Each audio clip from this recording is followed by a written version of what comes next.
Di dalam video yang lepas, cikgu telah berkongsi tentang kriteria kejayaan kita pada hari ini ialah menyenaraikan sekurang-kurangnya 3 kepentingan menghargai yang di-Pertuan Agong sebagai tonggak perpaduan secara lisan dan bertulis. Baiklah, seterusnya, Malaysia merupakan perlembagaan yang di-Pertuan Agong mentadbir negara dengan menerima nasihat daripada menteri dan bertindak menurut nasihat itu. Sebagai contoh, pada peringkat persekutuan yang di-Pertuan Agong dalam menjalankan tugas baginda hendaklah bertindak menurut nasihat daripada kabinet ataupun menteri-menteri itu untuk maklumat tambahan kepada kamu, jawatan yang di-Pertuan Agong ini sebenarnya diwujudkan hasil daripada perakuan Suruhanjaya RIT yang merangka perlembagaan persekutuan, dan cadangan jawatan yang di-Pertuan Agong ini timbul berikutan tentangan terhadap penubuhan Malayan Union yang dilihat cuba menghapuskan. Ada 5 langkah pemilihan. Yang pertama ialah melalui undian sulit. Pada peringkat ini 9 orang raja-raja kepada rakyat jelata berkenaan dengan pelantikan yang di-Pertuan Agong.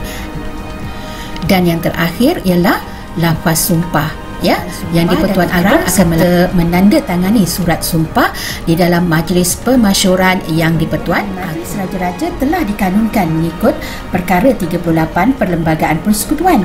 Fungsi dan tugas-tugasnya yang tertentu adalah mengikut jadual kelima perlembagaan, seimbang terakhir kepada kuasa kerajaan dan Perdana Menteri. Baiklah murid-murid, daripada perkongsian cikgu tadi,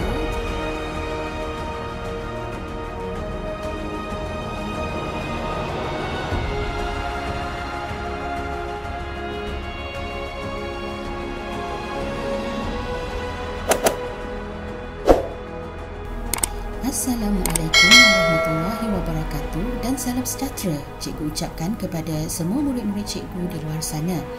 Cikgu mendoakan agar kamu semua sentiasa sihat, ceria dan gembira di samping keluarga, dan juga kamu telah bersedia untuk mengikuti sesi PDPR bersama cikgu pada hari ini. Jadi, untuk tidak melengahkan waktu, mari kita lihat apakah yang kita akan pelajari pada hari ini . Hari ini kita akan belajar dari tema yang di-Pertuan Agong, Unit 7 yang di-Pertuan Agong Teras Kedaulatan Negara.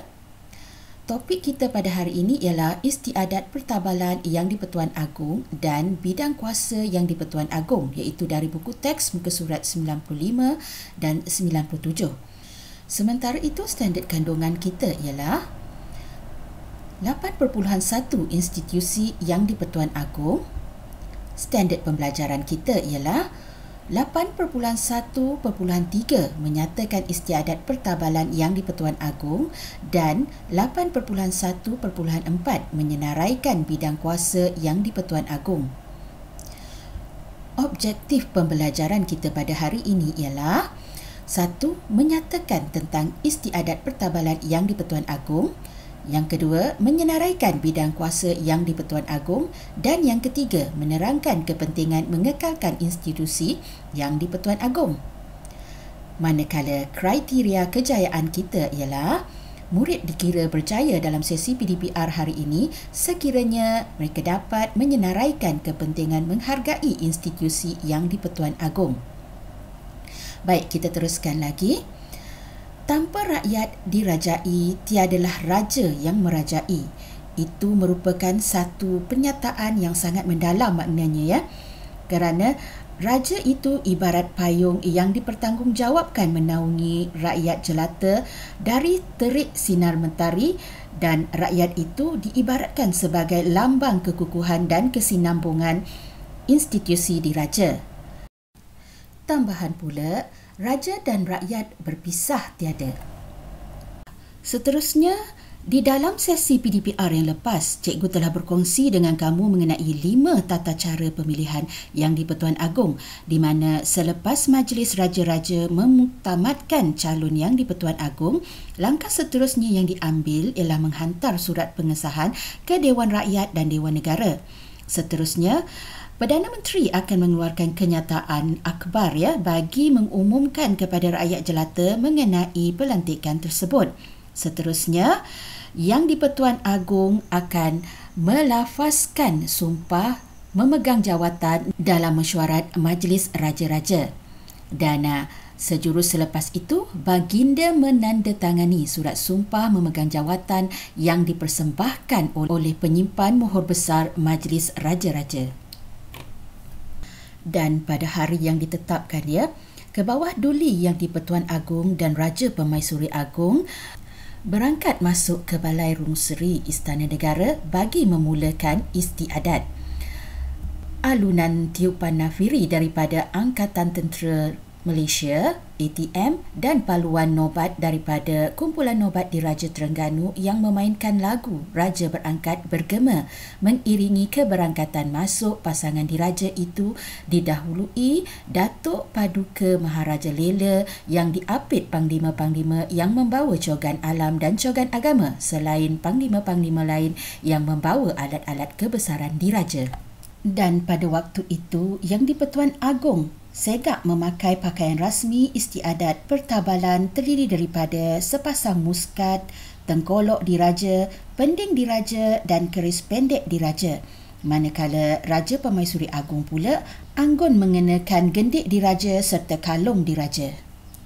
Setelah masuk ke dalam Balai Rung Seri, Baginda berdua bersemayam di singgahsana diraja diikuti Datuk Paduka Maharaja Lela, Adikung, Dang Perwara serta panglima-panglima mengambil tempat masing-masing. Setelah semua alat kebesaran istiadat pertabalan dibawa ke dalam Balai Rung Seri, Datuk Paduka Maharaja Lela akan menyerahkan Al-Quran kepada Yang di-Pertuan Agong. Baginda akan mengucup kitab tersebut dan meletakkannya di atas rehal khas di atas meja yang terletak di antara Baginda Tuanku dan Raja Permaisuri Agong. Selesai upacara tersebut, Datuk Paduka Maharaja Lela akan bangun semula menghadap dan memohon izin perkenan Baginda Tuanku bagi menghadap Yang Amat Berhormat Perdana Menteri bagi membacakan watikah pengisytiharan. Watikah tersebut dibacakan oleh Yang Amat Berhormat Perdana Menteri di hadapan Baginda Tuanku serta para hadirin. Seterusnya, Datuk Paduka Maharaja Lela akan mempersembahkan keris kerajaan atau keris panjang diraja kepada Baginda Tuanku. Baginda kemudiannya akan mencabut keris tersebut daripada sarung seraya mengucupnya. Selesai upacara tersebut, Datuk Paduka Maharaja Lela mempersembahkan pula watikah ikrar untuk dibacakan oleh Baginda Tuanku. Sebaik selesai Baginda Tuanku membacakan watikah ikrar, lagu Raja Bertabal Nobat Diraja Terengganu akan dimainkan dan diikuti oleh laungan Daulat Tuanku sebanyak 3 kali dengan disambut oleh para hadirin dan Dif Kehormat.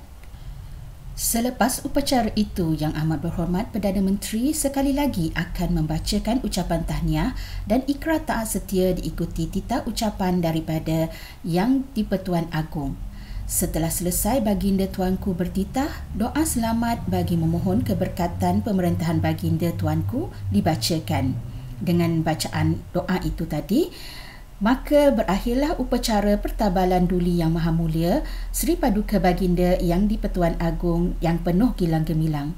Setelah penghulu upacara mengumumkan keberangkatan pergi Baginda Tuanku dan Raja Permaisuri Agong dari Balai Rung Seri, barulah nobat alunan lagu Raja Berangkat dimainkan sambil Datuk Paduka Maharaja Lela, Datuk Penghulu Istiadat, barisan panglima yang membawa alat kebesaran diraja, Dang Pewara serta juru iring diraja mengambil tempat masing-masing di hadapan singgahsana. Kedua-dua baginda Yang di-Pertuan Agong dan Raja Permaisuri Agong kemudiannya perlahan-lahan menuruni singgahsana berkenaan dan meninggalkan Balai Rung Seri diketuai Datuk Paduka Maharaja Lela dan Datuk Penghulu Istiadat yang membawa Al-Quran diikuti pembawa cogan alam dan cogan agama serta alat kebesaran diraja.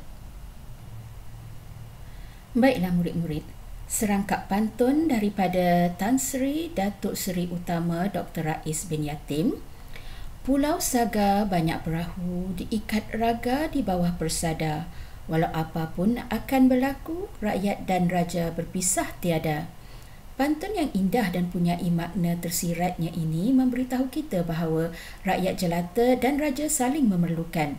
Tanpa raja, rakyat akan terumbang-ambing tanpa haluan, dan begitu juga raja. Tiadalah seorang raja jika tiada rakyatnya. Oleh yang demikian, institusi raja yang diketuai oleh Duli Yang Maha Mulia Seri Paduka Baginda Yang di-Pertuan Agong bertanggungjawab dan berkuasa sebagai Ketua Utama Kerajaan Malaysia. Bidang kuasa Yang di-Pertuan Agong meliputi: Baginda bertanggungjawab sebagai Ketua Agama Islam. Baik, untuk negeri-negeri yang tiada beraja dan negeri baginda sendiri, baginda bertindak sebagai Ketua Agama Islam. Seterusnya, baginda juga melantik Perdana Menteri dan anggota Kabinet. Yang di-Pertuan Agong ialah Ketua Negara, tetapi bukan Ketua Badan Eksekutif. Ketua Eksekutif itu tertakluk pada peruntukan undang-undang diperuntukkan dalam jadual kedua Perlembagaan Persekutuan Perkara 39. Namun, baginda boleh menggunakan budi bicara melantik Perdana Menteri mengetuai Kabinet. Seterusnya, baginda juga bertanggungjawab memelihara kedudukan istimewa orang Melayu dan Bumiputera. Di dalam Perkara 153 Perlembagaan Malaysia memberikan Yang di-Pertuan Agong bertanggungjawab untuk menjaga kedudukan istimewa Melayu dan penduduk asli di mana-mana negeri di Sabah dan di Sarawak. Seterusnya, baginda juga bertanggungjawab memelihara kepentingan kaum-kaum lain.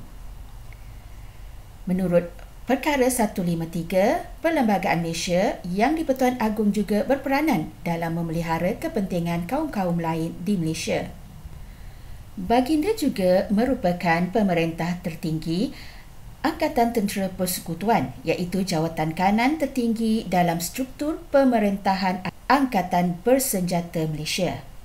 Seterusnya, baginda juga bertanggungjawab di dalam memperkenankan rang undang-undang di Parlimen. Baginda juga mempunyai kuasa untuk mengisytiharkan darurat, memanggil, memberhentikan dan membubarkan Parlimen.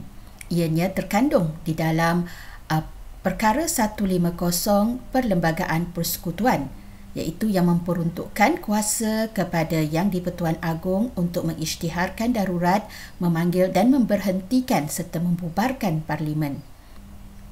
Dan akhir sekali, baginda juga mengurniakan darjah kebesaran bintang dan pingat. Baiklah, seperti yang telah cikgu nyatakan tadi, tiada raja tanpa adanya rakyat jelata, dan begitulah sebaliknya. Disebabkan ini adalah amat penting bagi kita untuk terus mentaati raja. Ini kerana ianya merupakan prinsip kedua rukun negara, iaitu kesetiaan kepada raja dan negara. Selain daripada itu, walaupun prinsip pertama rukun negara berasaskan pengamalan serta penerapan kepercayaan terhadap Tuhan, tetapi prinsip kedua pula adalah berdasarkan kepatuhan yang berkekalan kepada raja dan negara. Seterusnya, prinsip ini seharusnya disemai dalam diri setiap rakyat Malaysia supaya keamanan, keselamatan dan kedamaian negara terpelihara. Kesetiaan kepada raja amat penting demi mempertahankan warisan kesultanan di negeri-negeri Melayu sejak sebelum era kemerdekaan. Pada masa yang sama, kita perlu mencurahkan taat setia kita terhadap negara demi mengelakkan keganasan serta keadaan yang tidak diingini berlaku di Malaysia. Seterusnya, kita juga haruslah berusaha mempertahankan institusi raja. Ini adalah kerana Malaysia adalah antara negara di dunia yang masih mengamalkan sistem pemerintahan raja berperlembagaan.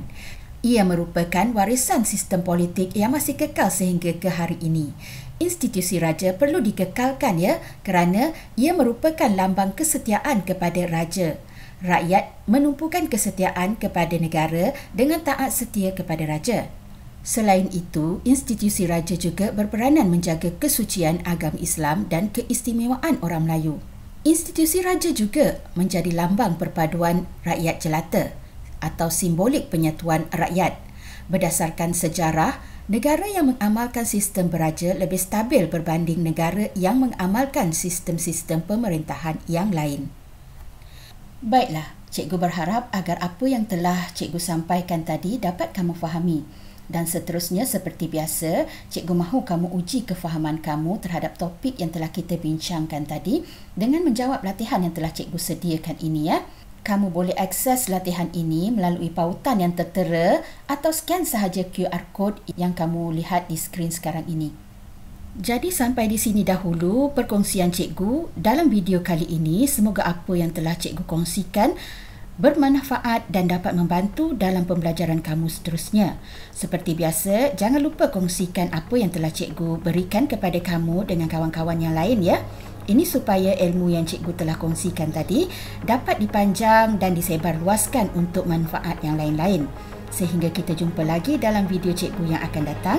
Salam sayang dari cikgu, jaga diri, jaga adab. Assalamualaikum warahmatullahi wabarakatuh dan salam sejahtera. Terima kasih kerana menonton. Jangan lupa like, share dan subscribe channel ini untuk belajar lebih banyak lagi topik yang menarik. Jumpa lagi di video yang akan datang.